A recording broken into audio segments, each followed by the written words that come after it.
Have you ever looked at your salary slip, or maybe a bill, and just wondered, what on earth is a cess or a surcharge? And why am I even paying it? Well, you are definitely not alone. And in this explainer, we're going to clear up that confusion once and for all. So, what really is the difference between all of these?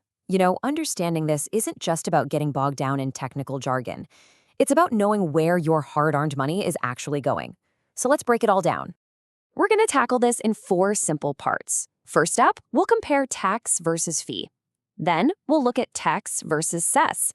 After that, we'll clear up the difference between a cess and a surcharge. And to wrap it all up, I'll give you a super simple cheat sheet to help you remember everything. All right, so let's jump right in. First up, tax versus fee. Now, these are 2 words we probably hear the most, but what is the fundamental difference between them? Okay, think of it like this. A tax is a mandatory payment that goes towards the general welfare of the country. Things like roads, defense, or public hospitals. You don't get a direct personal benefit in return.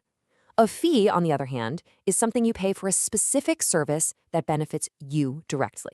And really, the key difference boils down to this one Latin phrase, quid pro quo. It literally means something for something, or something in return.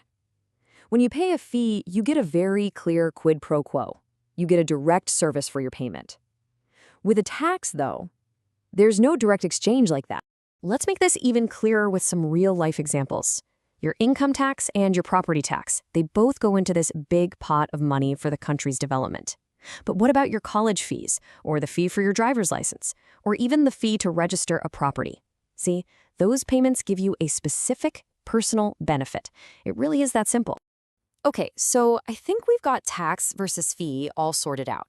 Now, let's add another layer to this, the cess. How is this different from a regular tax? A cess is, quite literally, a tax on tax. It isn't calculated on your total income. Instead, it's calculated on the amount of tax you're already paying. So, for example, if your income tax comes out to 100 rupees and there's a 4% cess, you'd pay an extra 4 rupees on top. It's just an additional layer on your existing tax bill. So you might be asking yourself, well, why doesn't the government just raise the tax rate? And that's a great question. The reason is that money collected from a cess is earmarked. This means that the money gets locked in for a very specific purpose, like education or health, and legally, the government can't spend it on anything else.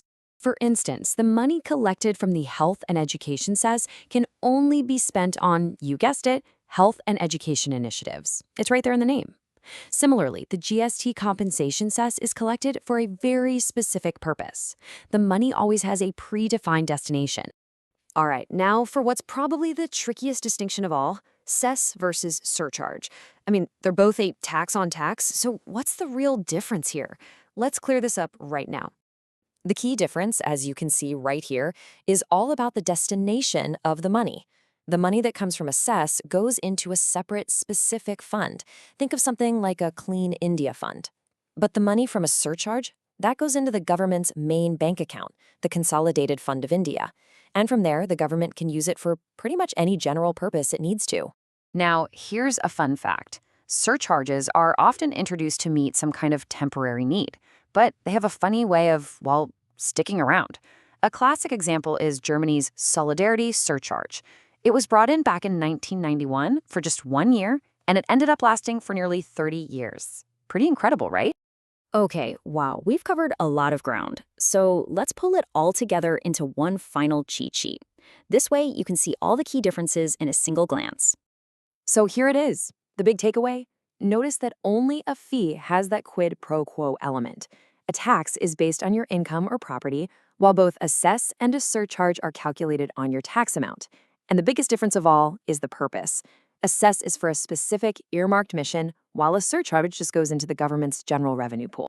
So the next time you see these terms on a bill or your payslip, you'll know exactly what's what. Tax is for general public welfare, a fee is for a direct service you receive, a cess is for a specific locked-in mission, and a surcharge is for extra general government revenue. Now that you know the difference, which of these 4 do you think impacts your own financial planning the most? It's definitely something to think about. Thanks so much for watching.